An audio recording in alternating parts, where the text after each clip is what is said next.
I had gone so far off base that a friend of mine from class had to tell me, hey, come to my house. I went to his house with him. He told me, here's a bedroom, take a nap, you're tired.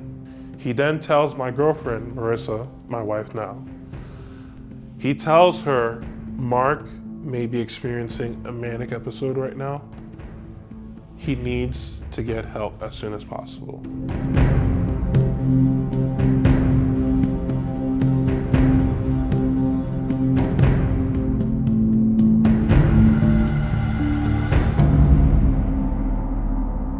One of the differences between bipolar disorder and regular depression is with bipolar disorder, there does have to be a manic episode for bipolar type 1.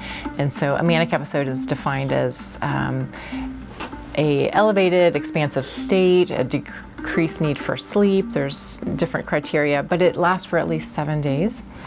And so that's very different than just having mood swings. It's very hard to identify that and to diagnose that in children.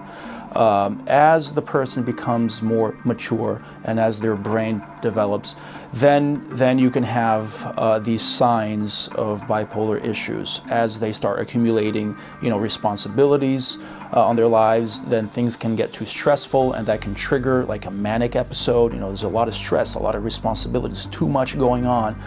Family history can also play a role in developing the bipolar issue. Often there can be triggers in their work environment or in their life, or things that they can think that, like, they may think that others are looking at them, or that they are, a prophet or something in more extreme situations, but these things happen, or they hear voices other people don't hear. And if those things start to happen, start to creep in, what we like to do is have the person be aware that if those things start to happen, maybe we can talk about it and try to prevent the issues from getting more extreme, and see if we can forestall like a severe decompensation. I suffered my first manic episode. I had just spent a weekend at a business convention with close associates that I had at the time. I had been not sleeping well. My sleep was suffering. That was one of the first things I noticed. And it wasn't suffering in the sense of how people normally see it. I would sleep for 3 or 4 hours and would feel energized and would conquer the rest of the day, which was not normal to me. But for some individuals, if there's a genetic predisposition for bipolar, when they're going through that high stressful period, may start to just lose their connection with what's happening in the world around them as much, and begin to be more internally preoccupied and focused on themselves and what's going on for them. And they'll start to sleep less and start to just be much more focused internally on what's going on for me and in my life, and what am I doing, where am I going, what do I need to accomplish. No, you don't need to tell me what to do, I'll tell you what to do. And for them, during that time period, it's just like sort of a hypomanic or manic period, more of a manic period, because there's a little psychotic element here. But when they're in that period, it's very difficult to say to them, listen, you don't seem like you're doing too well. They'll be like, oh, no, I'm fine. You're not doing well. Excuse me, move. And they'll just like, and so insight and understanding that I'm not doing so well. The next thing that I noticed that was off about me was I started experiencing a superior sense of self. You couldn't tell me that my ideas were not logical at that point in time. If I told you I wanted to be president and I was going to run to be president, I believed it. Even though I had no plan whatsoever as to how I was going to accomplish that. The manic state can actually be very dangerous. Because that is the state of mind where individuals that are suffering from this, there is this sense of grandiosity, and their behavior can be much more reckless, much more engaging in risky behaviors that they wouldn't normally do. It could be excessive promiscuity, it could be excessive spending, it could be excessive drug use, things that are very, very, very, very dangerous. Another thing, I was the exact opposite of being frugal. I was spending money like I had no business doing so. I would go to a store and I would just buy things that I saw that I immediately wanted and did not lay out any plan as to realizing maybe I need to save this money for later. I just spent it because I had it. I had no reason at all. It wasn't rational thinking. It was very strange. Another thing that was going on, one moment I was energetic and excited. The next moment I was irritated and irritable. I would get angry, I was agitated, I was pacing a lot, back and forth. Often when we think of bipolar, we think of mania, where people present maybe grandiose with a high elevated mood, feeling really nice, maybe spending money, gambling, or doing other things that are risky. And that's kind of the picture of mania and bipolar that people get sometimes. But most often, bipolar, more than 75% of the time, when someone is having a symptom in bipolar, it's more of a depressive symptom, and so depression is like 75% of the time, and that's why we often have to really help people with bipolar illness to manage depression.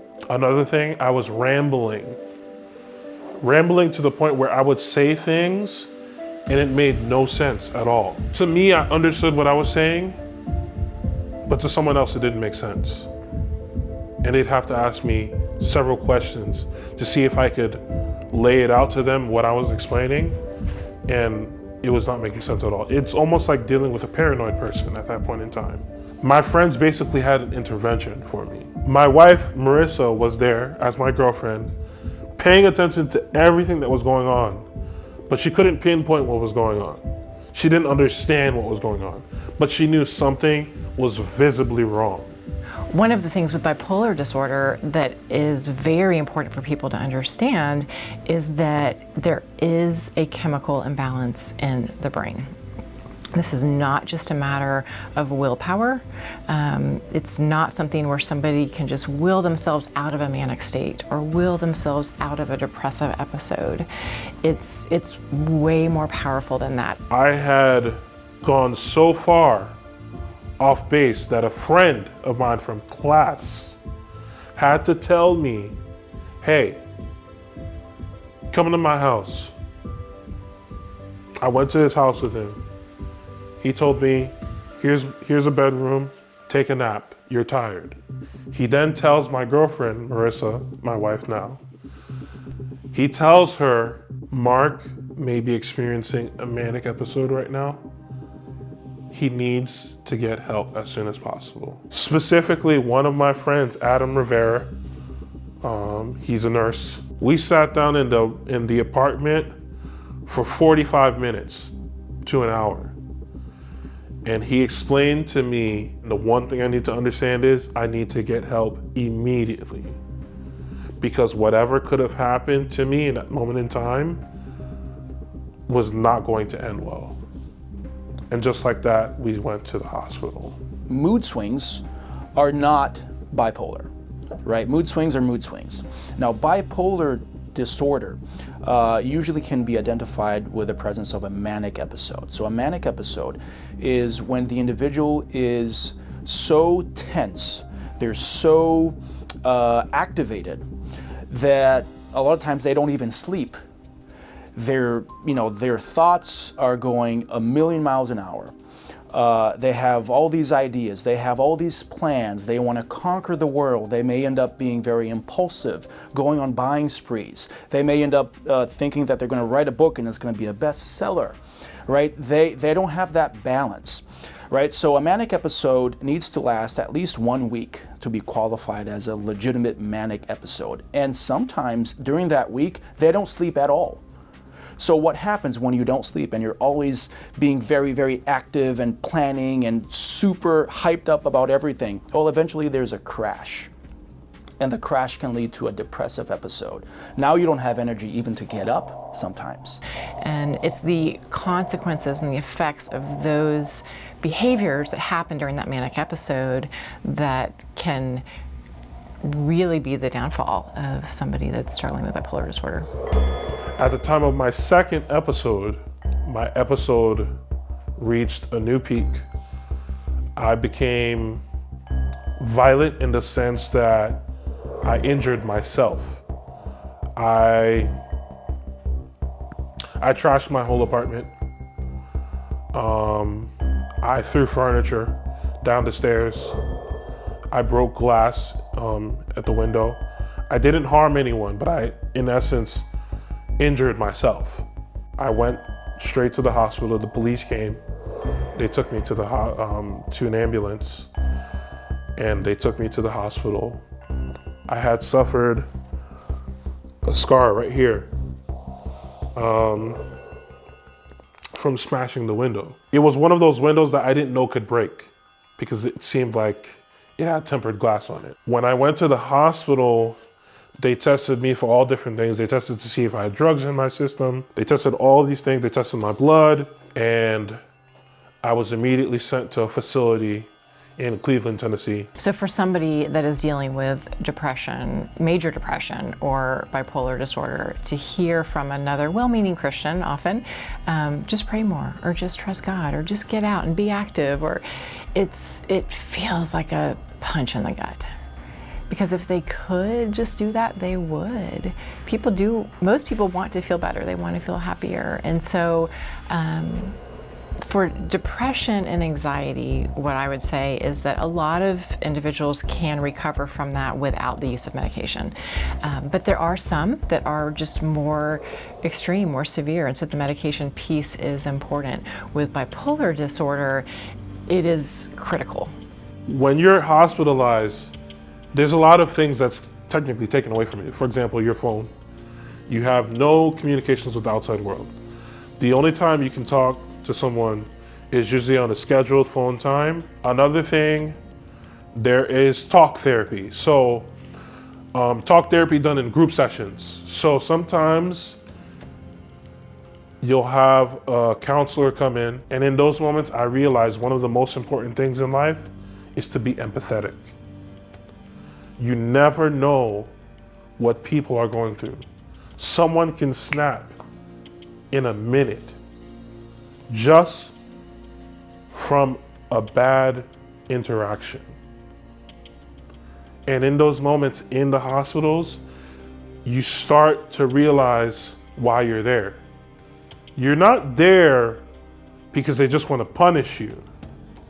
You're there because whatever you're dealing with internally is showing through your behavior. They need to know they're not alone. They need to not feel the pressure that they have to feel better right away, that it's okay for them to feel what they feel. And every now and then you have a wave, it just takes you to the ground and it just smashes your face and your body in the sand, and you feel like you're going to die. You feel like you may never make it out again. Just hang on. Don't try to fight it. Just ride it out and know that you're not alone. And the waves do usually pass. The waves always pass. When you are diagnosed with a mental health disorder or illness, you now become either an example or a joke.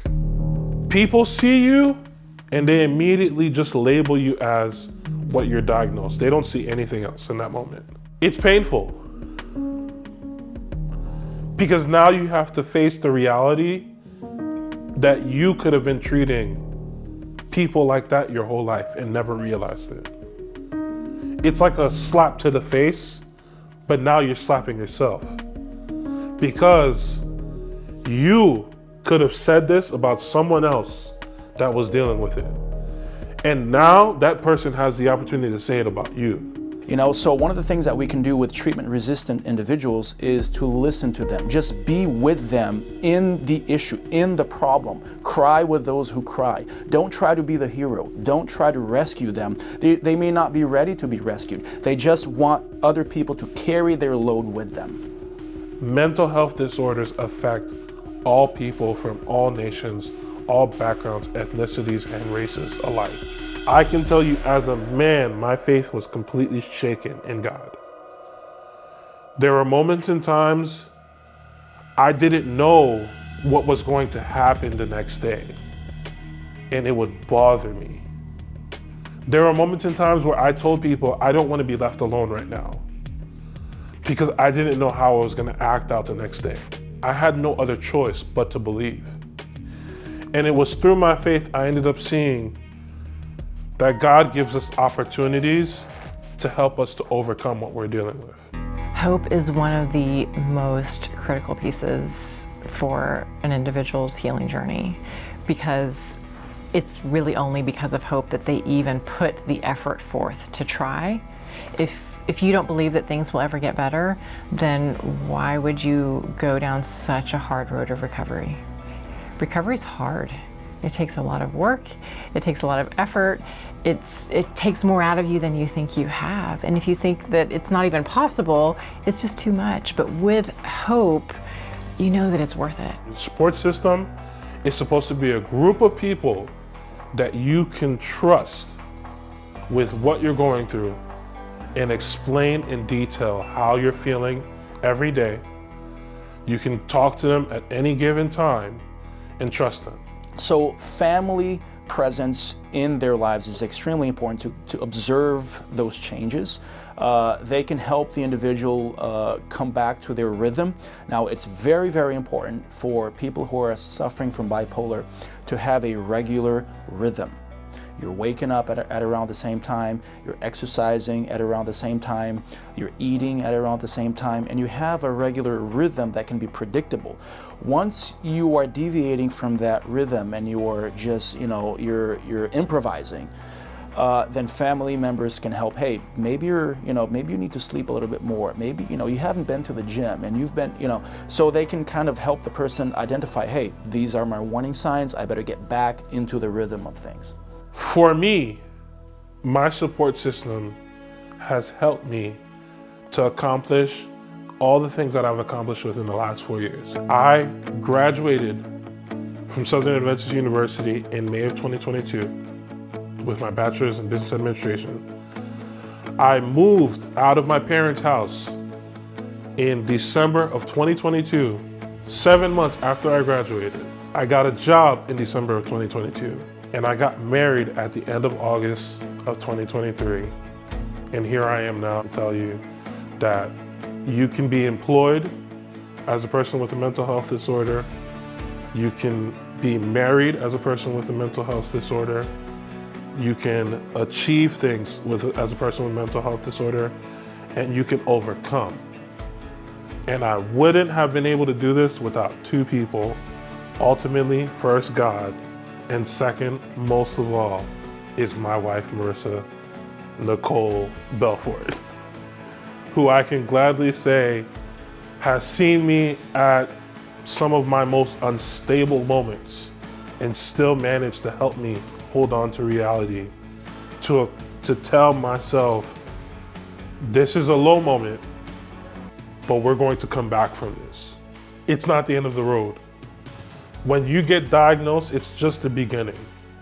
It's the beginning of a new journey.